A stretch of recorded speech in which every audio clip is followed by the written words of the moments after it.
Right, here we are, Geordie Journos, inside the San Siro. Give them a little look around. Come on. I'll try. I'm not too good at the selfie stick. Come on, give them a little look around. I'll try the away fans were up there. And the guards there.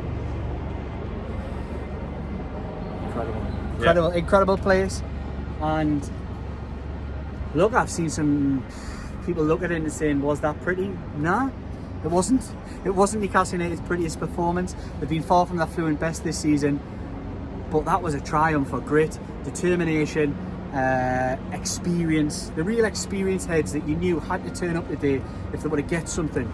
Bruno Guimaraes, Kieran Trippier, Sean Longstaff, outstanding. I just mentioned there is only two over here because we're going to get kicked out of San Siro, but here comes the main man, the third Geordie journalist. Here he comes down the stairs. I've been kicked out. He's been kicked out of the press room. Come back in. It's not now to do with your quality, Tom. You're a good journalist. That's not why they're not kicking you out. I'll try and fit you in. Right, we'll squeeze them all in. Yeah. Right. Sorry, Do you want me to hold that? Yes, you hold it. Sorry. You know I'm not good at this. Right, tuck it in, Dom. Right. So, just saying it was far from pretty, Dom, for me, but that can't take anything away from the fact that Newcastle have come to one of the most iconic, toughest players on the planet to come against one of the most decorated football clubs on the planet, and they've went and took a result. This team got to the last four last season of this competition. Yes, they may have changed, they may have been weakened, they may have been beaten at the weekend, but I've been likening it this week off the camera. Is just think if you're an Italian club coming to the San Siro to play AC Milan, it's probably very much like going to Anfield and playing Liverpool. So Newcastle have come here and got a really positive result and didn't play amazingly well in an attacking sense doing it.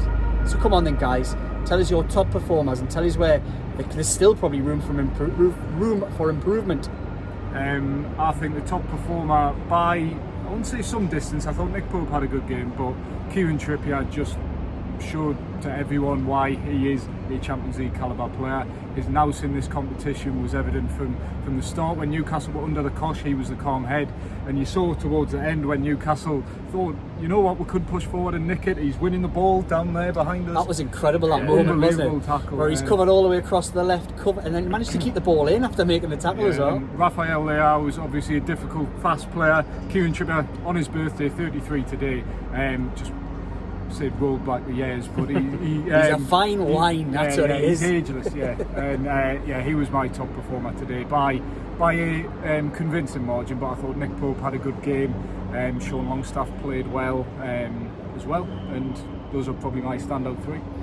No, I was going to say Sean Longstaff, Liam, but I'll let you talk about Sean Longstaff because you okay. give me a little heads up and player ratings as to how Sean Longstaff played. Yeah, okay. Well, yes, I didn't want to jinx him. Jordan turned to me, sitting next to us here in the San Siro, and he went, "What do you think of Sean Longstaff?" It's about 5 minutes to go. Well, I'm not telling you. Normally, I'm quite happy just to tell him exactly what I think of a player's performance, but I thought, no, I'm not telling you, and he knew why. I did not want to jinx it. I did not want to jinx that performance because, wow, give me a fitter midfielder in world or European football. I'm yet to see it. The guy is a Geordie. He's at home in cold climes. He's come here to probably one of the greatest stages on the planet and looked every bit at home among Champions League company. And he's done it when people, professionals with more experience, glittering names were wilting in the heat here in Milan. It was a really sapping evening. But Sean Longstaff could not stop running. He was on the end of things, could have got a goal at the end even. He was winning tackles, and do you know what? The one thing I'm going to say, because I thought Bruno was excellent again tonight, Bruno's a better player with Sean Longstaff alongside him. Yeah. He's a better player, and it's a better, more balanced midfield when Sean Longstaff plays. Yeah. And I said this before the game, if he gets in and stays in, Sean Longstaff will see him for the rest of the season, as long as he stays fit, because you can play anybody else around him and he makes them look better players for all that graft, that fitness, his attitude, his top class. Yes, there may be the odd occasion where on the ball he lets himself down in with a little bit of quality or dwelling on it too much.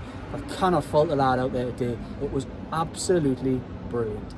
Me and Jordan had a bit of a chuckle to ourselves in the media room at the end because we don't know Italian, as we've found out very much on this trip, but you just hear a couple of Italian journalists at the back obviously asking who had the shot for Newcastle at the end, and also Sean Longstaff, and it's just hearing his name, like Italians speaking it, it's almost a surreal moment really, and like me and Jordan had a quick Yeah, chuckle we did, to we ourselves because it's just the What- sort what of is- new reality for Newcastle. So Kieran Trippier was the best player on the park, bar none. But Nick we Pope. kind of expect, well, yeah, maybe, but I still think Kieran I get Trippier. this. Personally, Yeah. I'll not argue with that one because Nick Nick Pope, Pope. we don't get a point today if Nick Pope doesn't Yeah. perform like I that. don't think Nick Pope made a save that you wouldn't expect him to make. He Oh. made a lot of good saves. That's a big call, but come on. Kept him busy. He did. No, Right. he was was good. kept He was busy. good, but if he let in any of those shots, They were at him a bit, he weren't would have they? been Yeah, I know what you mean. disappointed. I know what you mean. A big performance, didn't put a foot wrong, but if he lets in any of those goals, he would be disappointed. 6 out of 10 on the Shields Gazette. Right. Oh, it's a solid 8. No, right, so we're getting kicked out here. 2 minutes. Pushing our luck here. I've 2 minutes. already been. Yeah, right. So we're going to get kicked out again, the Geordie Journos. Troublemakers here in Italy. Wanted men. Wanted men. Right. What I was going to make a point was, well, I get this camera right. Kieran Trippier, internationalist, played tournament football at the highest level with England, with Tottenham, Atletico Madrid. Nick Pope, internationalist, been to tournaments, played in really high-profile games for England. You kind of expect these performances. Bruno Guimaraes went to big tournaments, played for in big games for big football clubs, played in the Champions League before. That's why Sean Longstaff's performance today stands out for me so much. That lad had never been tested at this level against this kind of opposition, and he was every bit at home. You would not have picked Sean Longstaff out as your odd man out in that midfield when you've got one who got to a semi-final and one who's played Champions League football alongside him. Sean Longstaff arguably looked the best of the lot. I don't know if we've got enough time to add any more points. Is there anything you quickly want to add, lads? This is going to be probably the most high-profile, shortest Geordie Journos video that we do, but we are literally getting kicked out of the place, and we're going to have to go and fend for ourselves on the often dicey streets of Milan before getting our flight home in the morning. Yes. Anything to add, lads? I think it was just a quick reflection on the trip as a whole. Yep. Turned to you in the game, Liam, and obviously I think it was your first European game as a sort of a journalist, if you like, in terms of actually covering one. With Newcastle With United. Newcastle and- Yes, it was, yeah. And the atmosphere, and yeah, I mean, the pre-match, this ground was literally rocking. Well, this is real. Yeah. Like, this is, like, we talk about English grounds and passion and things like that, but this was real. Like, this is the real I am over here. It was an incredibly noisy atmosphere, white hot atmosphere. And Newcastle weren't overawed by it. Well, maybe they were. Maybe, they let the game get away from them for 20 minutes in that first half. But I thought the second half was a relatively controlled performance until they brought the right back on and Isak was told to chase him down the left and they just didn't have the legs to do it. But I suppose Eddie Howe's allowed a mistake or two and he's just managed to, we'll let him off for one or two when he's got a point at the San Siro against AC Milan. Right. Like, share, comments, keep them coming. Click the bell, subscribe. We love you guys out there and we love doing this as a job. We're very privileged and we'll keep the content coming. Cheers, guys.